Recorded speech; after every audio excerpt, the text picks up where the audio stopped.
Hello everyone, कैसे हैं आप सभी लोग। आई होप आप लोग बहुत अच्छे होंगे और आपकी पढ़ाई भी बहुत अच्छी चल रही होगी। जैसा कि आप सभी को पता है, एनसीईआरटी क्लास 12 हिस्ट्री हम कंप्लीट कर रहे हैं।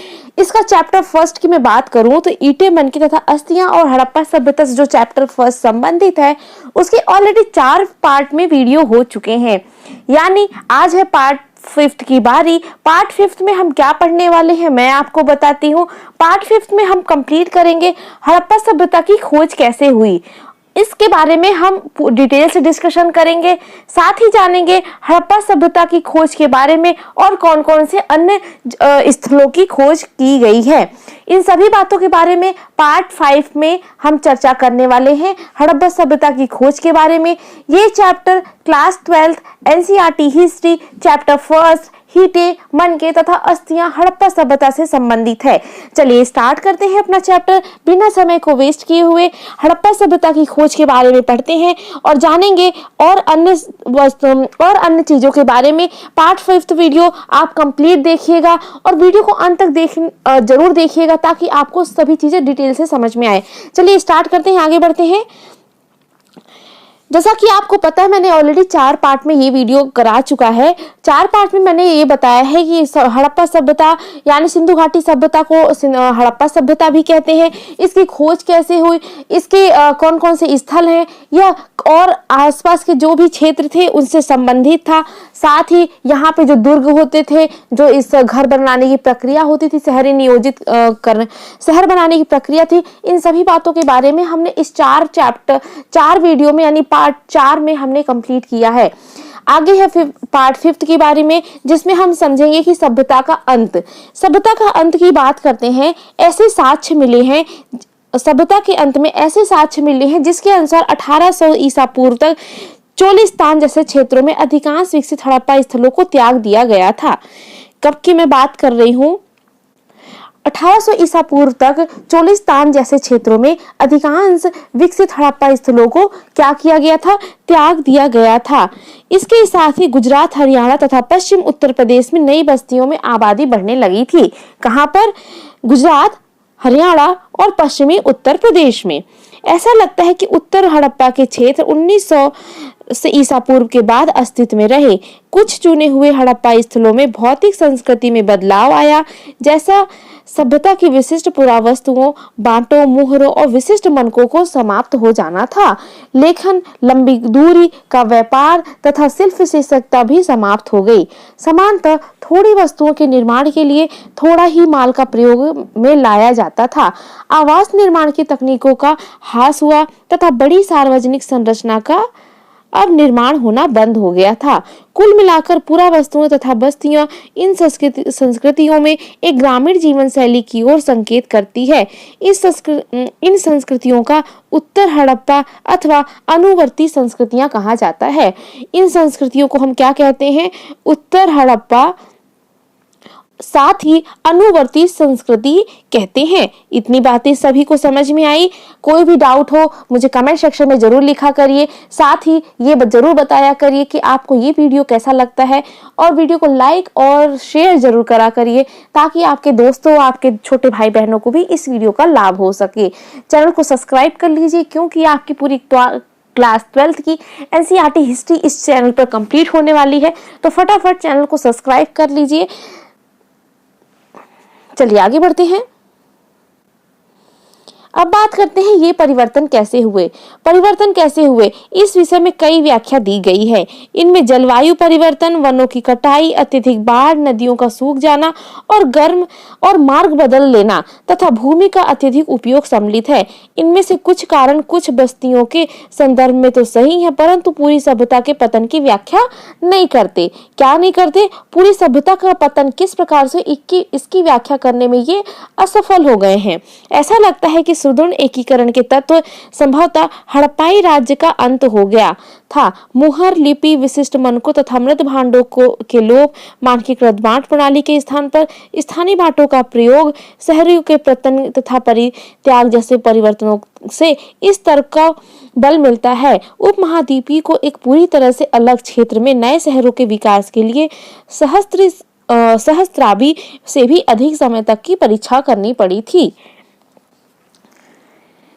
इतनी बातें समझ में आई कि जलवायु परिवर्तन, एक बार मैं फिर से आपको बताती हूँ, जलवायु परिवर्तन, वनों की कटाई, जो भी परिवर्तन हमने देखा अभी तक कि लोगों में जो शिल्प का कला था वो कम होते जा रही थी, बड़े बड़े जो दुर्ग बनते थे उनका बनना कम हो गया था, तो जलवायु परिवर्तन होता था, वनों की कटाई होने लगी थी, अत्यधिक बाढ़ आने, जो ये कारण थे, तो ये कारणों की मैं बात करूं तो कारण क्या थे? जलवायु परिवर्तन कारण हो सकता है, वनों की कटाई हो सकती है, अत्यधिक बाढ़ थी, नदियों का सूख जाना और मार्ग बदल लेना, भूमि का अत्यधिक उपयोग में सम्मिलित होना, इन सभी का ये सभी कारण हैं जो ये संदर्भ करते हैं, ये जो ये दर्शाते हैं कि किसी भी संस्कृति को कोई भी संस्कृति समाप्त हो रही है, लेकिन पूरी सभ्यता के पतन की व्याख्या नहीं कर सकते। क्लियर हुई इतनी बातें?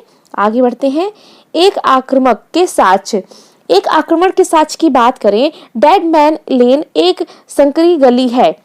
क्या है? डेड मैन एक संकरी गली है जिसकी चौड़ाई 3 से 6 फीट परिवर्ती है। वह बिंदु जहां गली पश्चिम की ओर मुड़ती है 4 फीट तथा 2 इंच गहराई पर एक खोपड़ी का भाग, एक वयस्क की छाती तथा हाथ के ऊपर की हड्डियां मिली थी। ये बहुत भुरभुरी अवस्था में थी। यह धड़ पीठ के बल गली से आड़ा पड़ा हुआ था। पश्चिम की ओर 15 इंच दूरी पर एक छोटी खोपड़ी के कुछ टुकड़े थे। इस गली का नाम इन्हीं अवशेषों पर आधारित है।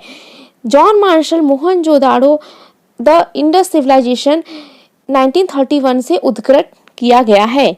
1925 में मोहनजोदड़ो के इस भाग से 16 लोगों के अस्थि पंजर उन आभूषणों सहित मिले जिन्होंने मृत्यु के समय पहने हुए थे। बहुत समय पश्चात 1947 में RIM व्हीलर ने, जो भारतीय पुरातात्विक सर्वेक्षण के तत्कालीन डायरेक्टर जनरल थे, पुरातात्विक साक्ष्य की उपमहाद्वीपीय ज्ञात प्राचीनतम ग्रंथ ऋग्वेद के साक्ष्यों से संबंध स्थापित करने का प्रयास किया है। ऋग्वेद में पुर शब्द का उल्लेख है जिसका अर्थ होता है प्राचीन, किला या गढ़। पुर शब्द का जो ऋग्वेद में उल्लेख है उसका अर्थ होता है प्राचीन, किला, प्राचीन किला या गढ़। आर्यों के युद्ध के देवता इंद्र को पुरंदर अर्थात गढ़ विध्वंसक कहा गया है। तो जो आर्यों के से युद्ध हुआ था, युद्ध के आर्यों में युद्ध के देवता को क्या कहते हैं? इंद्र कहते हैं। इंद्र को पुरंदर कहा गया है। आर्यों में युद्ध के देवता इंद्र को क्या कहा गया है? पुरंदर कहा गया है। आगे बढ़ते हैं। ये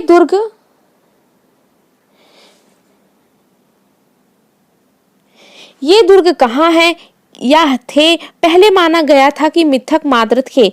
हड़प्पा में हाल ही में उत्खननों से परिदृश्य बदल गया है। यहाँ हम मुख्यतः आर्यन प्रकार के बहुत विकसित सभ्यता पाते हैं जिसमें अब प्राप्त जानकारी के अनुसार विशाल किले बंदियां की गई थी। यह सुदृढ़ रूप से स्थिर सभ्यता कैसे नष्ट हुई?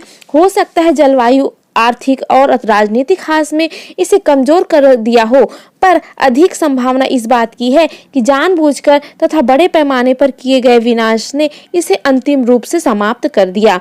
यह मात्र संयोग ही नहीं हो सकता कि मोहनजोदड़ो के अंतिम चरण में आभास होता है कि यहाँ पुरुषों, महिलाओं और बच्चों का जनसंहार किया गया था।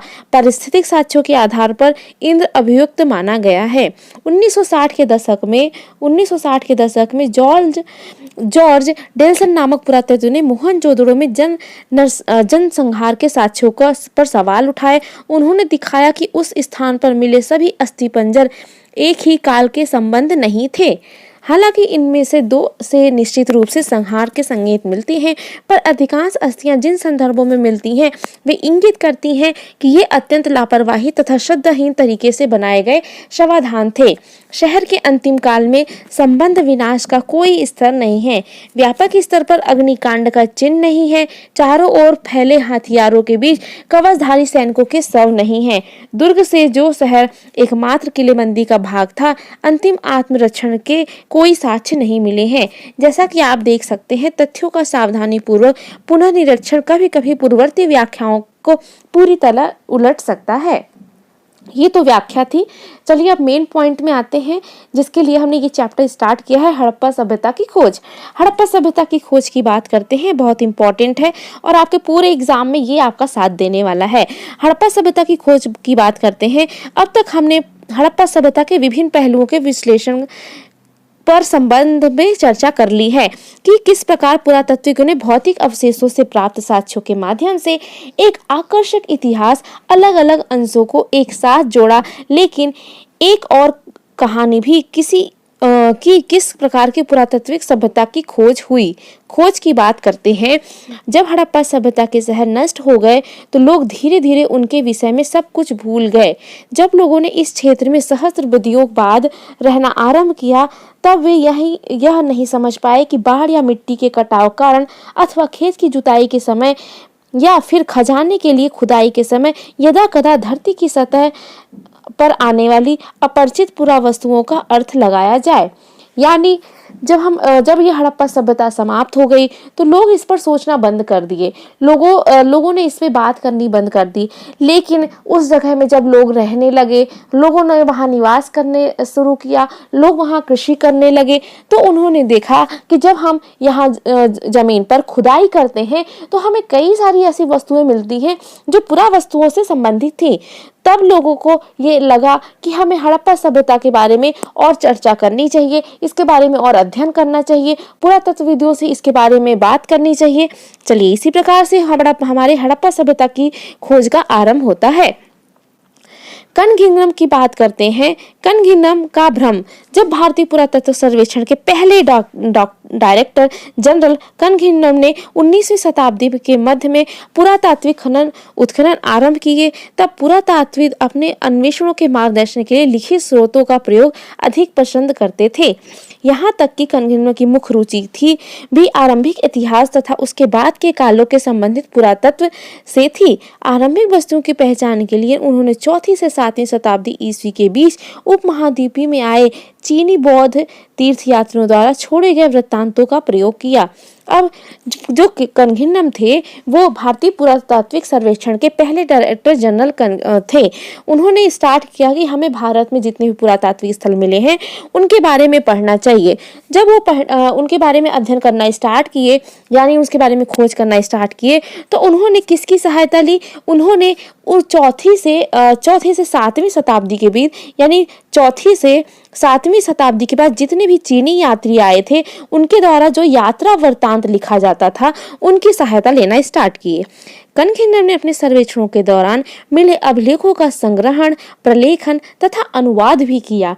अब कनघिन्नम ने क्या किया कि अपने सर्वेक्षण के दौरान जितने भी उनको अभिलेख मिलते थे उनका संग्रहण किया, उनको ट्रांसलेट किया, वापस से उनको पढ़ने की कोशिश की। उत्खनन के समय वे ऐसी पुरावस्तुओं को खोजने का प्रयास करते जो उनके विचार में संस्कृति महत्व की थी।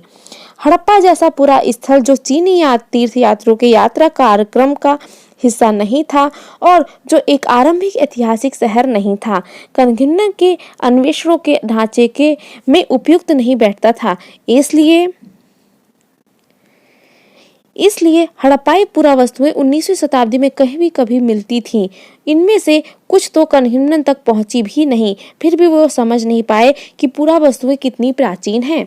एक अंग्रेज कनघिन्नम को एक हड़प्पाई मुहर दी। एक अंग्रेज ने कनघिन्नम को एक हड़प्पाई मुहर दी। उन्होंने मुहर पर ध्यान दिया तो उन्होंने उसे एक ऐसे कालखंड में दिनांकित करने का असफल प्रयास किया जिससे वे परिचित थे। ऐसा इसलिए था क्योंकि कई और लोगों की तरह उनका भी यह मानना था कि भारतीय इतिहास का प्रारंभ गंगा की घाटी में पनपे पहले शहर के साथ हुआ था। कनघिन्नम क्या सोचते थे कि भारत में जो सभ्यता स्टार्ट हुई थी, जो भारत का इतिहास प्रारंभ होता है वो गंगा नदी के किनारे से स्टार्ट होता है, जबकि ऐसा नहीं है। उनकी सुनिश्चित अवधारणा के चलते यही कोई आश्चर्य की बात नहीं है कि वह हड़प्पा के महत्व को समझने में चूक हो गए। अब उन्होंने सोचा कि हड़प्पा जो हम भारत में इतिहास स्टार्ट होता है भारत का, वह गंगा नदी के किनारे से स्टार्ट होता है, लेकिन ऐसा नहीं था। जो भारत का इतिहास है वो स्टार्ट होता है सिंधु नदी से, और इसी भ्रम के कारण वह हड़प्पा के महत्व को समझ ही नहीं पाए। फिर आगे क्या होता है, एक नवीन प्राचीन सभ्यता आती है। कालांतर में 20वीं शताब्दी के आरंभिक दशकों में दयाराम साहनी आते हैं और जैसे पुरातत्व हड़प्पा की मोहरे खोज निकाली, जो निश्चित रूप से आरंभिक ऐतिहासिक स्तरों में कहीं अधिक प्राचीन स्तरों से संबंधित थी। अब इनके महत्व को समझा जाने लगा। अब 20वीं शताब्दी आई, 19वीं शताब्दी में तो कनघिन्नन थी, 20वीं शताब्दी आई, 20वीं शताब्दी में दयाराम साहनी आए। कब आए? 20वीं शताब्दी में दयाराम साहनी आए। उन्होंने हड़प्पा मोहरों की खोज की और उसके महत्व को भी समझना शुरू कर दिया। अब इसके महत्व को समझने लगे। एक अन्य पुरातत्व राखलदास बनर्जी ने हड़प्पा से मिली मोहरों के समान मोहरें मोहनजोदाड़ो से खोज निकाली। अब एक और आए, कौन आए? राखलदास बनर्जी आए और ये हड़प्पा से संबंधित जो मोहरें थी वैसे ही मोहरे मोहनजोदाड़ो से भी खोज निकाले, जिससे अनुमान लगाया गया कि ये दोनों पुरा स्थल एक ही पुरातात्विक संस्कृति के भाग थे। इन्हीं खोज के आधार पर 1924 यानी 1924 में भारतीय पुरातत्व सर्वेक्षण के डॉक्टर जॉन मार्शल ने पूरे विश्व के समक्ष सिंधु घाटी की एक नवीन सभ्यता की खोज की घोषणा की। जैसा कि S.N. Rao the story of Indian archaeology में लिखते हैं, मार्शल ने भारत को कहा जहां पाया था उससे 3000 वर्ष पीछे छोड़ा। ऐसा इसलिए क्योंकि मेसोपोटामिया के पुरा स्थलों में उत्खननों से हड़प्पा पुरा स्थलों पर मिली मोहरें जैसी पर तब तक पहचानी नहीं जा सकी मोहरें मिली थी। इस प्रकार विश्व में न केवल एक नई सभ्यता की जानकारी मिली, पर यह भी मेसोपोटामिया के समकालीन थी।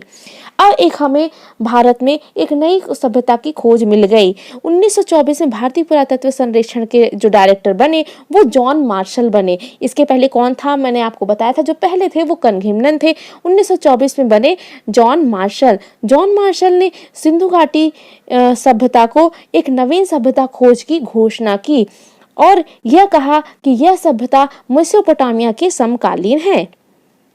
आगे बात करते हैं। भारतीय पुरातत्व सर्वेक्षण के डायरेक्टर जनरल के रूप में जॉन मार्शल का कार्यकाल वास्तव में भारतीय पुरातत्व में एक व्यापक परिवर्तन का काल था। अब भारत में जब 1924 में भारतीय पुरातत्व सर्वेक्षण के जनरल डायरेक्टर जॉन मार्शल थे, इस समय भारत में पुरातत्व में एक नया और व्यापक परिवर्तन का काल था। यानी ये एक टर्निंग पॉइंट था भारत के लिए कि अब पुरातत्व के क्षेत्र में एक नई योजना आने वाली थी, एक नए काम होने वाले थे। वे भारत में कार्य करने वाले पहले पेशेवर पुरातात्विक थे और वे यहाँ यूनान तथा क्रीट में अपने कार्यों का अनुभव भी लाए थे। हालांकि अधिक महत्वपूर्ण बात यह है कि कनघिन्नन की तरह ही उन्हें भी आकर्षक खोजों में दिलचस्पी थी, पर उनमें दैनिक जीवन की पद्धतियों को जानने की उत्सुकता थी। यानी जहां कनघिन्नन थोड़ी इंटरेस्टिंग आकर्षक चीज़ों को खोज में दिलचस्पी इंटरेस्ट रखते थे, लेकिन जब जॉन मार्शल आए, इन्होंने जो डेली यूज़ की चीज़ें थी, डेली कैसे काम होते थे, डेली कैसे उनका जीवन शैली था, लाइफ स्टाइल क्या थी, इनके बारे में भी खोज स्टार्ट कर दी। पुरा स्थल, टीले और स्तर के बारे में बात करते हैं। पुरातात्विक पुरा स्थल वस्तुओं और संरचनाओं के निर्माण, प्रयोग और फिर उन्हें त्याग दिए जाने से बनते हैं। जब लोग एक ही स्थान पर नियमित रूप से रहते हैं तो भूमि खंड के अनवरत उपयोग तथा पुनः उपयोग से आवासीय मलबों का निर्माण हो जाता है, जिसे टीला कहते हैं। जैसे आपने देखा होगा शहरों के बाहर कचड़ों का पहाड़ बना रहता है और हमारी गवर्नमेंट उसको खत्म करने के लिए कई नई स्कीम्स ला रही है, उसी प्रकार की बात कही जा रही है टीले के बारे में। टीला यानी जहां पर आप कई दिनों से रह रहे हैं, वहां पर आपकी जो पूरी एक सोसाइटी है वो रह रही है, भूमि खंड का उपयोग कर रहे हैं और वहां पे मलबे जो निकलते हैं वो इकट्ठा होते होते एक टीले का रूप ले लेते हैं। इसे ही क्या कहते हैं? इन्हें टीला कहते हैं। अल्पकालीन या स्थानीय या स्थायी परिताप की स्थिति में हवा या पानी की क्रियाशीलता और कटाव के कारण भूमिखंड के स्वरूप में बदलाव आता है। इन टीलों में मिले स्तरों से प्राचीन वस्तुओं से आवास का पता चलता है। ये स्तर एक दूसरे से रंग, प्रकृति और मिली पुरावस्तुओं के संदर्भ में भिन्न होते हैं। परित्यक्त स्तरों, जिन्हें बंजर स्तर कहा जाता है, की पहचान इन सभी लक्षणों के अभाव से की जाती है। सामान्य तौर पर सबसे निचले स्तर प्राचीन और सबसे ऊपर नवीन होते हैं। तो यानी जो सबसे नीचे होगा वो प्राचीन होगा और जो सबसे ऊपर होगा वो कैसा होगा? नया होगा, यानी नवीन होगा। ठीक है, इतनी बातें समझ में आई। चलिए, आप सभी लोगों की इन्फॉर्मेशन, जितने लोगों ने चैनल को सब्सक्राइब नहीं किया है फटाफट कर लीजिए, क्योंकि आपकी पूरी क्लास 12th की एनसीईआरटी हिस्ट्री कंप्लीट होने वाली है इस चैनल के माध्यम से। तो फटाफट चैनल को सब्सक्राइब कर लीजिए, वीडियो को लाइक कर लीजिए और अपने दोस्तों और छोटे भाई बहनों को जरूर शेयर करिए। चलिए कंटिन्यू करते हैं अपना टॉपिक। इन स्तरों के अध्ययन को स्तर क्रम विज्ञान कहा जाता है। स्तरों में मिली पुरावस्तुओं को विशेष सांस्कृतिक काल खंडों से संबंधित किया जा सकता है, जिससे एक पुरा स्थल का पूरा सांस्कृतिक क्रम पता किया जा सकता है। तो ये थी कहानी किसकी? टीले की। मार्शल पुरा स्थल के स्तर विन्यास को पूरी तरह अनदेखा कर पूरे टीले के समान परिणाम वाली नियमित 36 इकाइयों के साथ साथ उत्खनन करने का प्रयास करते थे। इसका अर्थ यह हुआ कि अलग अलग स्तरों के संबंध में होने पर भी कई विशेष पर एक इकाई विशेष से प्राप्त पुरावस्तुओं का सामूहिक रूप से वर्गीकृत कर दिया जाता था। परिणाम स्वरूप इन खोजों के संदर्भ में विषय में बहुमूल्य जानकारी हमेशा के लिए लुप्त हो जाती थी। कैसा लगा ये वीडियो मुझे कमेंट में लिखकर जरूर बताना और वीडियो को लाइक जरूर करना, अपने दोस्तों में शेयर जरूर करना, वीडियो और चैनल को सब्सक्राइब जरूर करना है।